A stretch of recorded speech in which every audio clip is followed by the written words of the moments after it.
That night, she was murdered by Maxwell Anderson. And there was a severed leg. A severed human leg? Yes. Her head, her right breast have never been found. He succeeded in getting rid of those. Sade Robinson was just 19, a college student with her whole life ahead. On April 1st, 2024, she went on her first date with a man named Maxwell Anderson.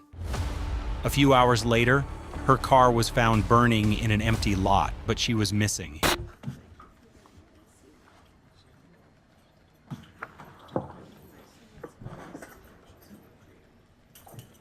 We, the jury, find Maxwell Anderson guilty of first-degree intentional homicide as charged in count 1. Another reading is we, the jury, find the defendant Maxwell Anderson guilty of first-degree reckless homicide. In the courtroom, the truth hit hard. This wasn't an accident or a sudden anger. Everything was planned and carefully done. This was the turning point. There was no running now, just a man facing the consequences of his terrible actions. That night, she was murdered by Maxwell Anderson. Her body was dismembered by Maxwell Anderson in a vicious and gruesome manner. And then Maxwell Anderson attempted to make her disappear from this world by discarding her body into body parts into Lake Michigan, and then taking her car and burning it behind an abandoned building near 30th and Lisbon. Maxwell Anderson intentionally killed Sade Robinson and then sought to have her disappear from this world.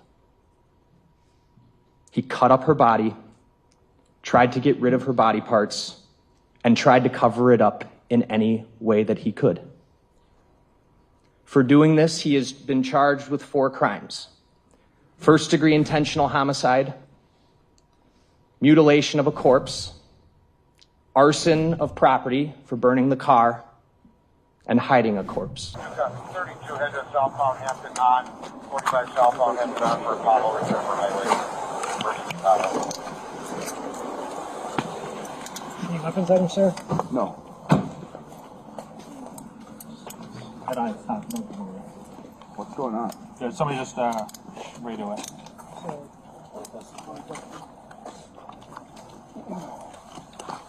124 dispatch. So, what's notes one up? The key to in the ignition? Yes. 124, yeah, got one in custody.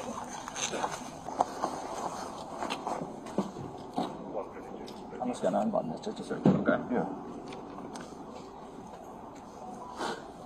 Go ahead. Said nothing on you at all, right? Nothing's gonna poke me or anything like that? Service 1317 hours. Last name of Banks. First name of Ronald. Middle Moving initial forward, just a spelled little as in bit Lincoln C16. Copy that. Then came the shocking moment. A beach, a stranger, and something half buried in the sand that shouldn't have been there. A witness found a human leg. So, what happened at the beach that made you remember this day? We were walking down there, and there was a severed leg. A severed human leg? Yes. Okay, where was that? It was near the end of the trail down there. What drew your attention to the leg? It was a pretty narrow path, so it's kind of hard to miss. At first, we thought it was like a mannequin leg, but then we got a closer look and realized what it really was. How'd that make you feel? It's kind of hard to say even now. I don't think it's really hit me, but yeah. Back in court, the man's innocent act was completely gone. The prosecutors showed exactly what happened, every move, every lie, every detail. Ladies and gentlemen, the reason Maxwell Anderson went to work the next day and didn't cut his hair or do any of that stuff is because he thought he got away with it. Because he did it alone. He did it in the middle of the night. So leaving town, doing that stuff, that brings attention to yourself. That's also why he sends that text message to her the next morning. Hey, morning, how's work going? He's trying to cover up. He thought he was going to get away with it. That's the whole point. Because everything he did the night of this incident was done in the middle of the night in a secluded place that he knew was secluded, that he took her to and cut her up. He thought he got away with it. Next, we see the body cam from the beach. The leg was real, lying cold in the sand. They walked down the S-curve from Sheridan, started walking south just for fun, you know, rough day on the beach. As they were walking, see that leg right there? Yeah. Said that it was up about approximately where the end of that stick, that, you know, branches. By the bushes right there. Yeah, bushes, said that they saw it up there. So it was like up on the hill, kind of? Yeah. Okay. So said that him and his buddy, who's in my squad right now, walked out, called us, and then when we came back, it was about, I don't know, maybe 7 feet east. I moved it just for evidence purposes. Okay, so they just swept away? Yeah. Okay. What did you observe about the leg when you saw it? The toenails were painted with pink nail polish. Based on the size of the leg, I could estimate that the person that the leg came from was rather short.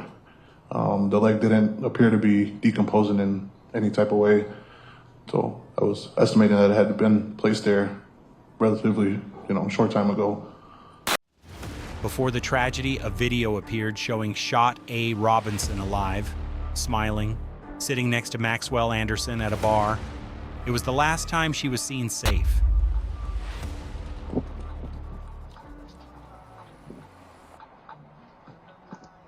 Mr. Anderson, what has he ordered that you can see? It appears that he just ordered a beer. Okay.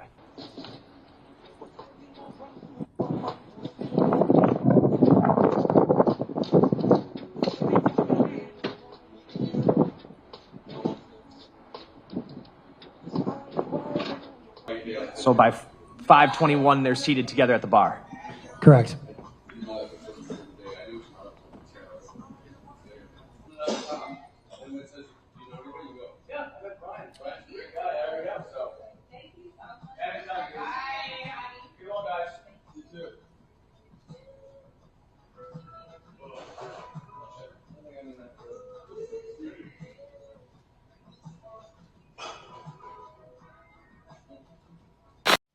Security footage showed him running from the beach.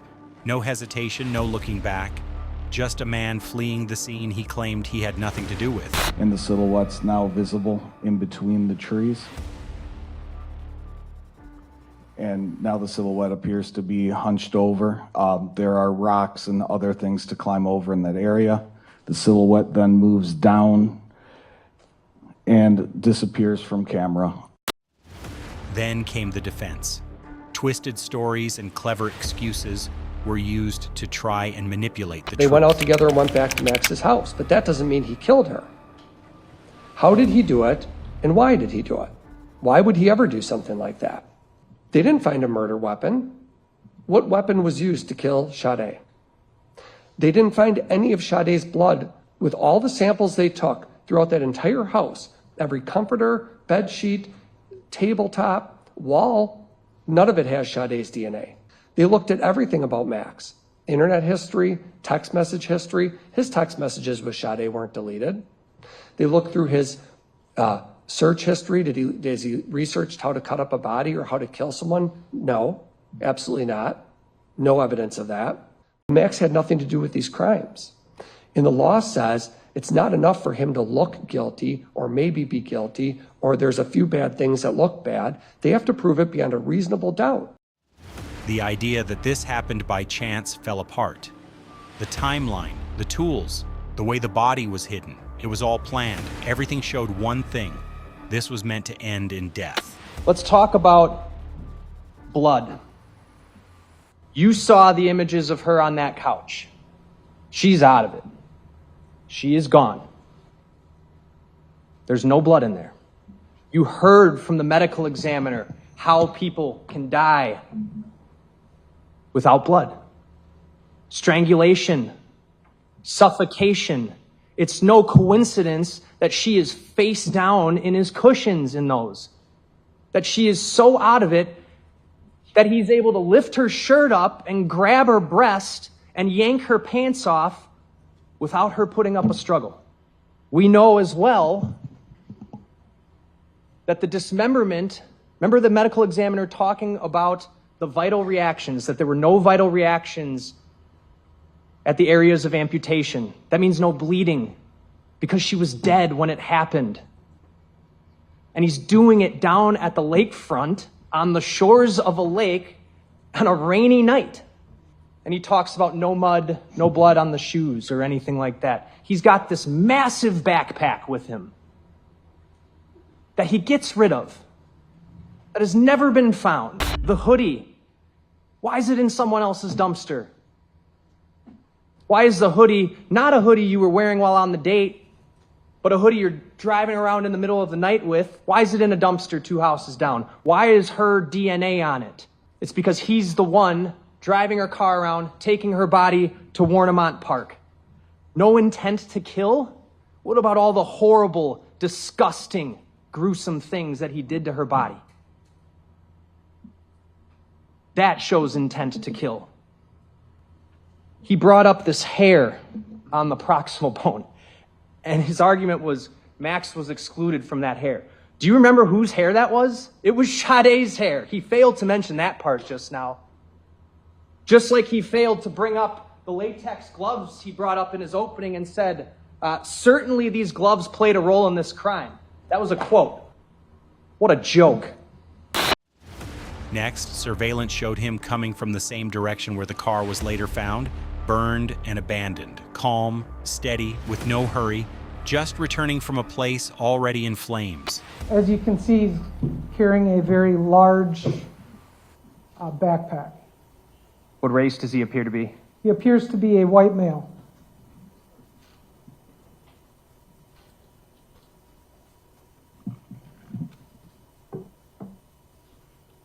You can also notice the soles of the shoes appear to be white, like a bright white sole, or a lighter colored than.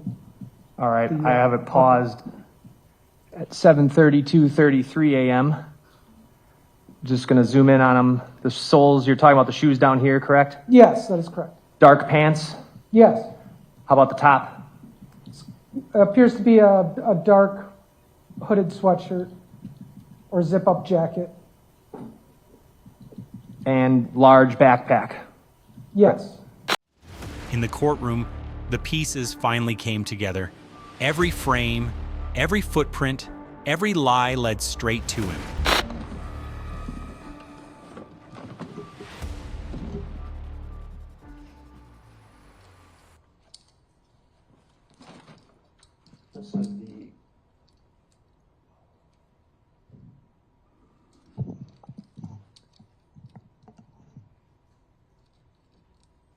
All right. Are you able to see the two chest pockets here? Yes, sir. Do they appear to be the exact same pockets as on that jacket? Yes, sir. And then one of his hands is in the lower pockets, right? Yes. From the beach to the fire, from the security cameras to the bus ride, it all pointed to one person. This wasn't random. It was a story only he could have created. Why on earth is he walking around behind an abandoned building where the woman who he was on a date with the night before his car is getting set into flames and he's just casually walking away? And you did hear from the woman who saw him do it. You heard her on the video. You saw her point to him and say, he did it. Call the fire department. What's that all about? It's because he's the one who lit the car on fire to cover up all of this and calmly walk away because he's trying to get away. He's trying not to draw attention to himself. Cameras caught the car just moments before it was set on fire. What do you see? If you notice towards the top of the screen, you're going to see a vehicle that appears to be Sade Robinson's vehicle.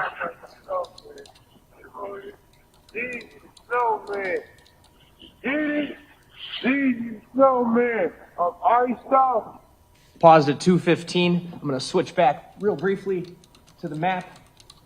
What we just watched was that vehicle which appears consistent with a Honda Civic, right? Yes, It traveled northbound on 30th Street through the intersection right here of Lisbon, correct? yes, that is correct. That's what we just watched. Yes, And in a little bit, if we get there today, did you also recover a video coming from where that car came from?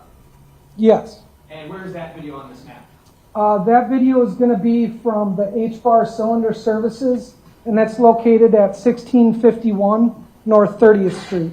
All right, so the video that you got from here actually would precede what we just watched, and it shows that car going up 30th, correct? Yes, that is correct. The car was still whole, still moving, but already doomed for destruction.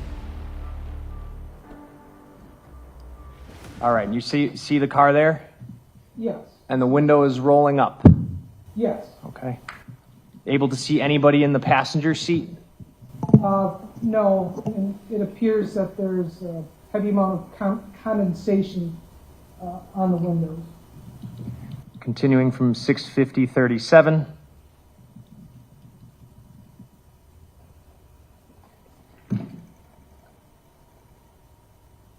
The vehicle makes a northbound turn onto 30th Street, correct? Yes, it does. The most important moment was on camera. A witness directly identified him in real time. No doubt, no uncertainty, just undeniable recognition. That subject who walked out from the right side, just to be very clear, right around the corner of this building up here, that's where her car was set on fire, correct? Yes, that is correct.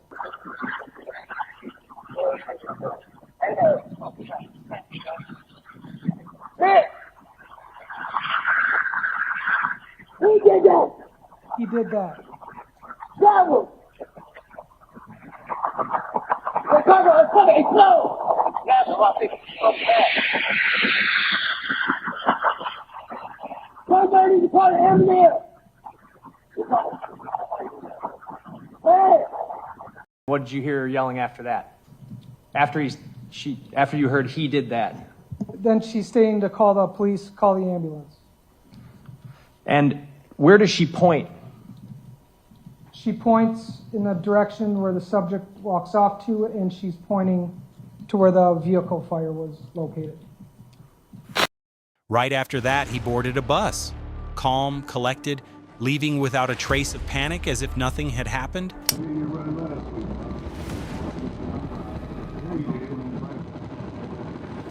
What about you?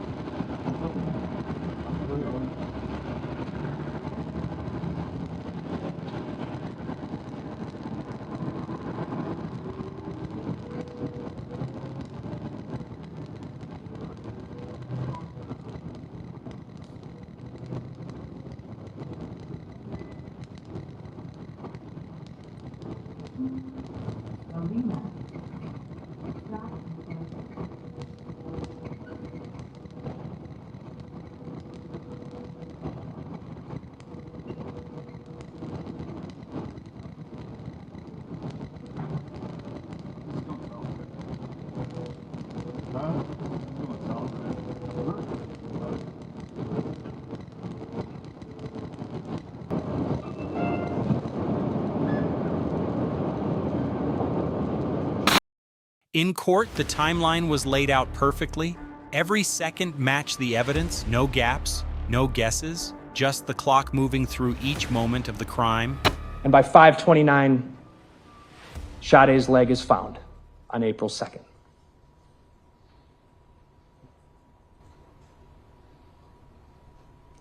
By 9 p.m. that day, she's reported missing, and the welfare checks begin. By 1 p.m. on the 4th, Mr. Anderson's arrested. And we know that in the subsequent days and month later, April 18th, May 11th, additional body parts are found. Her head, her right breast have never been found. He succeeded in getting rid of those. That's what happened. Those are the facts. That's what the evidence showed. Now you have to decide, based on the law given to you, the crimes.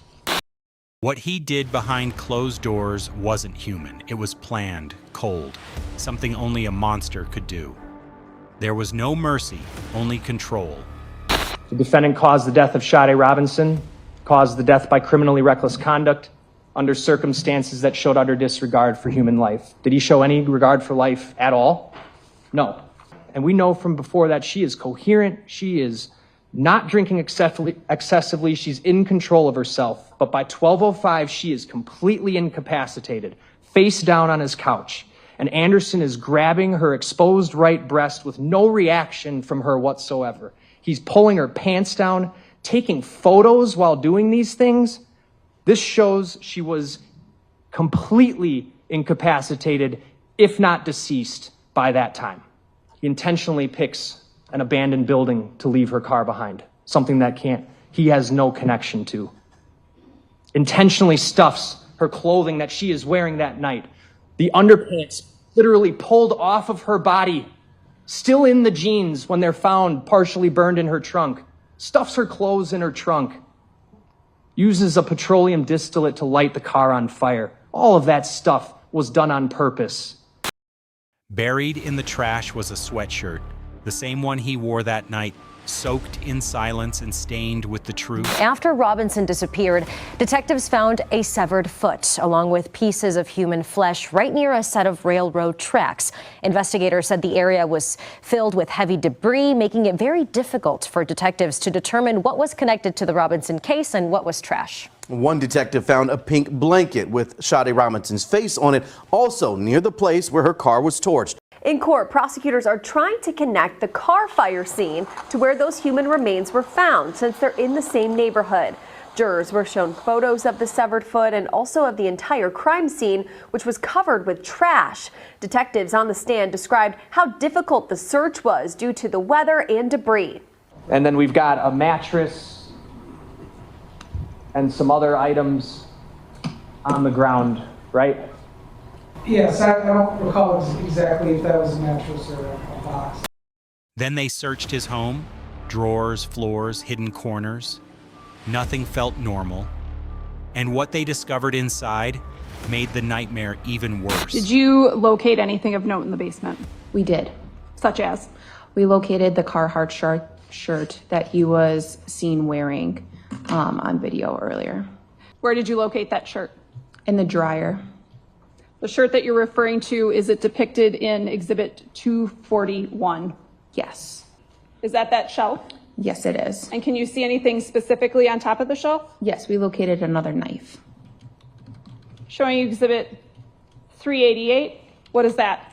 A close-up of the knife that we located. The jury came back without hesitation. Every lie, every clue, every cruel act pointed to one conclusion. When the verdict came, it didn't just convict him, it condemned him. We, the jury, find the defendant, Maxwell Anderson, guilty of first-degree intentional homicide as charged in count 1 of the information. As to count 2, we, the jury, find the defendant, Maxwell Anderson, guilty of mutilating a corpse as charged in count 2 of the information. As to count 3, we, the jury, find the defendant, Maxwell Anderson, guilty of arson of property other than a building as charged in count 3 of the information. As to count 4, we, the jury, find the defendant, Maxwell Anderson, guilty of hiding a corpse as charged in count 4 of the information. Guilty on all counts: murder, mutilation, arson, and concealment. There was no escape. The mask was gone, the lies were over, and Maxwell Anderson was finally facing justice. That ends the case of Maxwell Anderson, a story of control, cruelty, and consequences. If this story gripped you, hit like, subscribe, and share your thoughts, because the next case is even darker.